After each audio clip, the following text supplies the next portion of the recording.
Doesn't the world see the suffering of millions of Palestinians who have been living in exile around the world or in refugee camps for the past 60 years? No state, no home, no identity, no right to work. Doesn't the world see this injustice?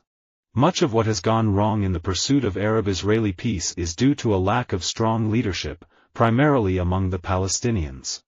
I believe that in the long run, separation between Israel and the Palestinians is the best solution for resolving the Israeli-Palestinian conflict. The struggle between Israelis and Palestinians is a perfect reflection of the struggle between fear and forgiveness that rages within us all.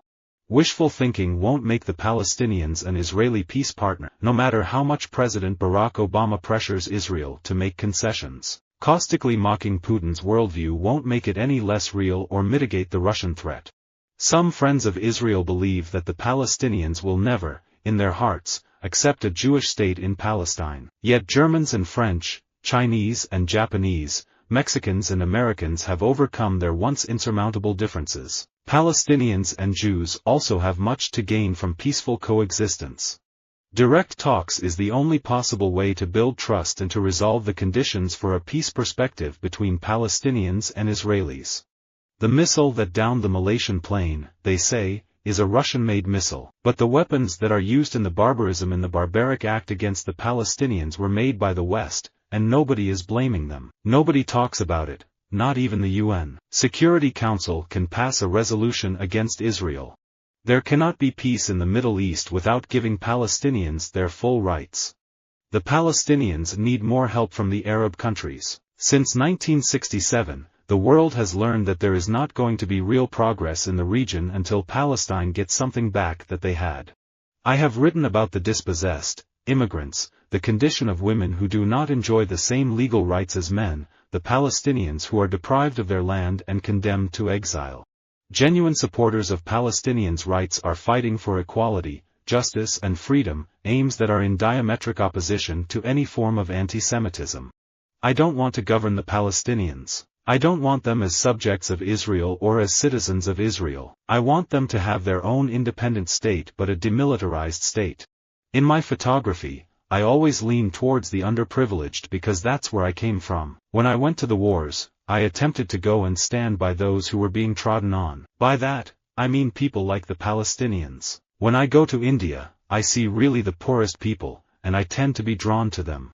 Every administration has this idea to talk tough to Israel and make nice to the Arabs and the Palestinians, and that's the way to bring about peace. It's counterproductive, it's actually the opposite.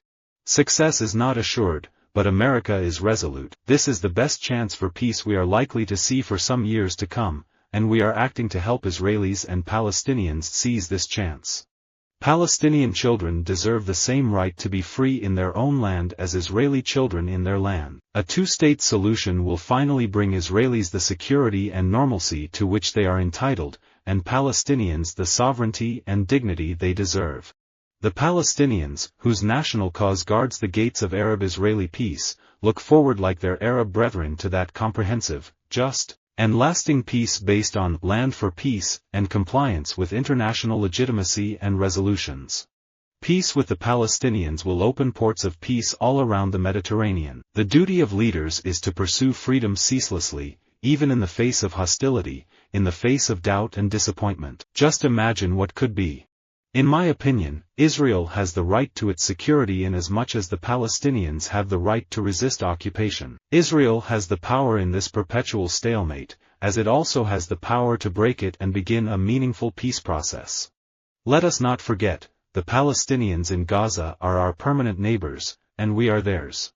Let the Palestinians run their affairs, create a situation in which no Israeli soldier will have to maintain public order, whether in Gaza or the West Bank. Let's give it to the Palestinians, as long as there is security for us. No more occupying another people. The Palestinians must be brought to an understanding that Jerusalem will always remain under Israeli sovereignty and that there is no point for them in opening negotiations about Jerusalem. The Bush administration's failure to be consistently involved in helping Israel achieve peace with the Palestinians has been both wrong for our friendship with Israel, as well as badly damaging to our standing in the Arab world. As long as in this territory west of the Jordan River there is only one political entity called Israel, it is going to be either non-Jewish or non-democratic. If this block of millions of Palestinians cannot vote, that will be an apartheid state.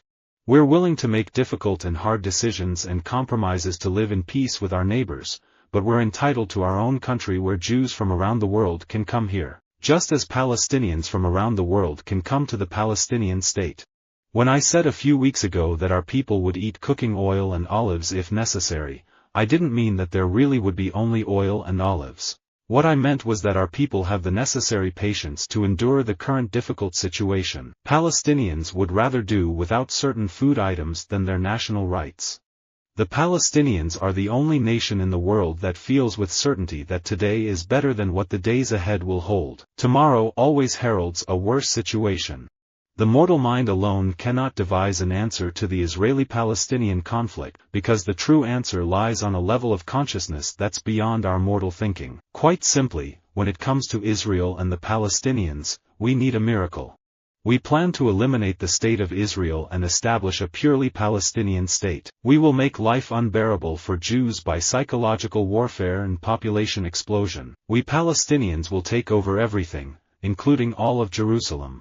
I'm not representing anyone, not Israelis, not Palestinians, I'm just a storyteller trying to raise more questions than give answers.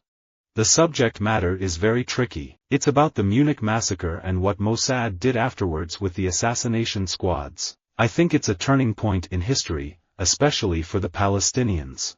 My theology is such that the God who loves Israel and will not forsake Israel, which is why I want to see Israel have a secure nation with secure borders, also loves the Palestinians. Peace between Israel and Palestine would be a giant step toward greater regional stability, and it would finally let both Israelis and Palestinians benefit from the Middle East's growing wealth. In addition to removing our democratically elected government, Israel wants to sow dissent among Palestinians by claiming that there is a serious leadership rivalry among us. I am compelled to dispel this notion definitively. We have to serve God or guarantee the safety of the Jews, and this can be done by them accepting the Palestinians, recognizing the Palestinians, accepting that fact that they should live with the Palestinians in one state, together. Unfortunately, the Jews are fighting or struggling against their own friend, the Arabs. If you are asking for my point of view, I would say that the Palestinians should go back to Palestine. The Palestinians want a state, but they have to give peace in return. What they're trying to do in the United Nations is to get a state without giving Israel peace or giving Israel peace and security. And I think that's wrong. That should not succeed. That should fail.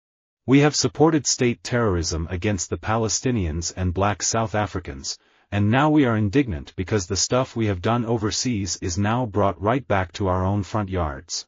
America's chickens are coming home to roost. I can't on my own change the regime in South Africa or teach the Palestinians to learn to live with the Israelis, but I can start with me. It is because I recognize the brutality with which my own multi-branched ancestors have been treated that I can identify the despicable, lawless, cruel, and sadistic behavior that has characterized Israel's attempts to erase a people, the Palestinians, from their own land. We want all the Palestinians back in their homeland, and then there can be a fair referendum for people to choose the form of state they want. Whoever gets the majority can rule. I get messages from Palestinians and from Iranians, everyone is, like, the same.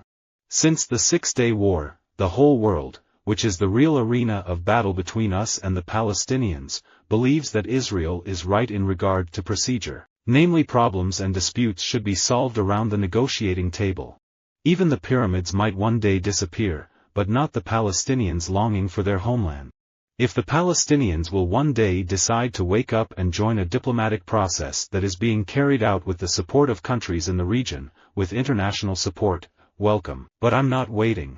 Sometimes I feel as if I am read before I write. When I write a poem about my mother, Palestinians think my mother is a symbol for Palestine. But I write as a poet, and my mother is my mother. She's not a symbol. I want the Israeli government to be made accountable for its behavior to the Palestinians, and I want the people of the U.S. to cease acting as if they don't understand what is going on.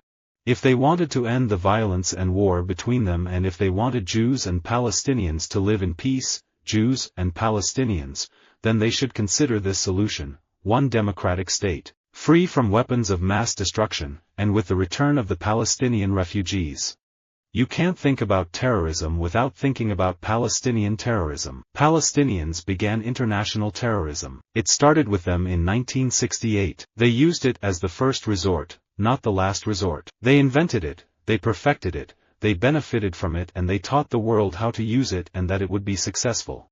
Visit our website for more quotes, quoting.com.